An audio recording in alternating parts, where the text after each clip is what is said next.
Ni siku nyingine tena tunapowajibika kukutana katika Jamii Leo, ikiwa ni mwisho wa wiki huu, tukijuzana yale ambayo tumeyapa uzito na kipaumbele katika mtandao wetu wa Jamii Forums.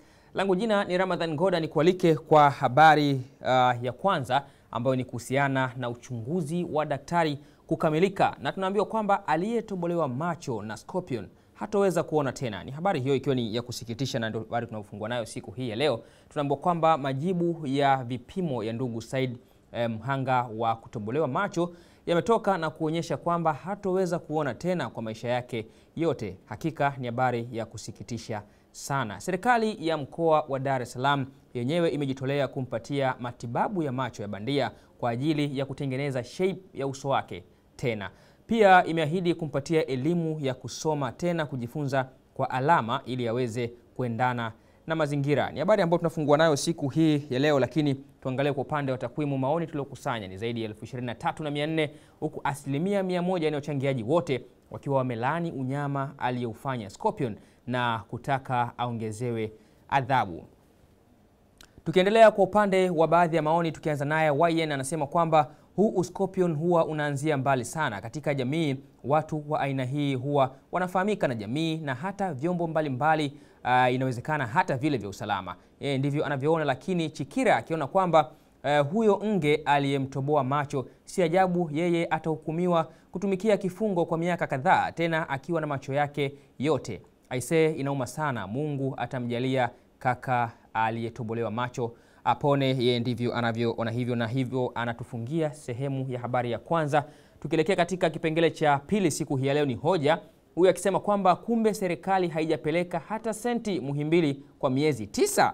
Ni MPK ndiyo anayesema hivyo, na anaendelea kwa kusema, kama mnakumbuka, jana Waziri Ummy Mwalimu alitaka bodi ya Muhimbili ijieleze ni kwa nini wanawatoza wanawake wanaokwenda kujifungua pale hadi shilingi 300,000 kama gharama za kujifungua pale. Lakini msemaji wa hospitali hiyo ya rufaa Aliamini Aligaesha amenukuliwa na vyombo mbalimbali vya habari akisema hospitali hiyo haina jinsi, kwani haijapokea hata senti toka serikalini kwa kipindi cha miezi 9.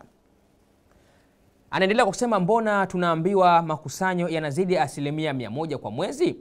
Tuna haki ya kuuliza, maana ni kodi zetu. Hivi kulikuwa na sababu ya kununua ndege wakati hospitali hakuna dawa? Ndivyo anavyohoji ama kuuliza hivyo. Lakini tukiangalia kwa upande wa takwimu, 60% ya wachangiaji zaidi ya 17,000 wakiwa wameunga mkono hoja na kutaka serikali iangalie vipaumbele muhimu. 40% wamekosoa na kusema kila jambo lina uzito wake. Ndivyo zinavyoonyesha takwimu zetu kwa siku hii ya leo. Tukienda kuangalia kwa upande wa maoni, tukianza naye Ninaweza anasema kwamba serikali makini haiwezi kulipa madeni wakati chanjo na dawa hakuna. Huku wilayani unapishana na ndugu wa wagonjwa wanabeba drip, mabomba ya sindano, vichupa vya ganzi kuelekea hospitalini kutibiwa. Halafu serikali inatutangazia kuvuka malengo ya makusanyo ya mwezi. Iparamasa anasema hata mimi nashangaa kununua ndege kujengea watu nyumba Magomeni kinyume na utaratibu wa kawaida wa serikali kufidia. Halafu baada ya kumwaga mabilioni huko unaambiwa dawa hakuna kwa miezi 9. Ndivyo tunavyokamilisha hoja yetu hiyo ya kwanza. Hoja yetu ya pili siku hii ya leo ikiwa ni kipengele chetu cha mwisho. Huyu mtu wa hoja Alex Junior anasema tulichojifunza sakata la walimu wa Mbeya kumpiga mwanafunzi. Ni kipi walichojifunza? Anasema kwamba siungi mkono tukio la mwanafunzi kupigwa kwa kiwango kile, ikiwa kuna adhabu mbadala katika mashule yetu. Katikati ya kutounga mkono, kuna mengi ya kujifunza katika hili. Kuna mengi yamevuliwa nguo na kubaki uchi, na ni wenye werevu tu ndio watagundua, lakini washabiki wa mambo hawatayaona. Maadui wa walimu ni wengi na kwa kiwango cha juu ni jamii nzima, na serikali yake na walimu ni yatima.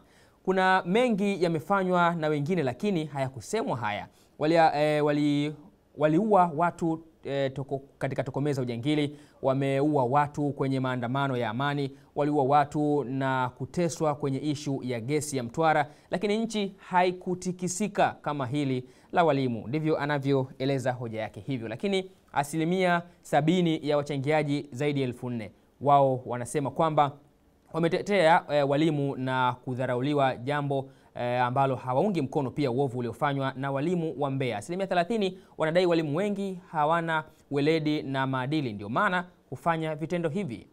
Tukaangalia maoni, tukianza naye Chuakachara anasema kwamba siungi mkono pia walimu walichokifanya, ila ilibidi wasikilizwe, ndio maana hata wauaji wanasikilizwa mahakamani na kutolewa hukumu. Ndalichako Simba Chawene wamekosea, ndivyo anavyoona yeye, wakati Arambuna anasema kwamba kwani wale vijana tayari walishafikia kuitwa walimu? Ni walimu waliokuwa mafunzoni.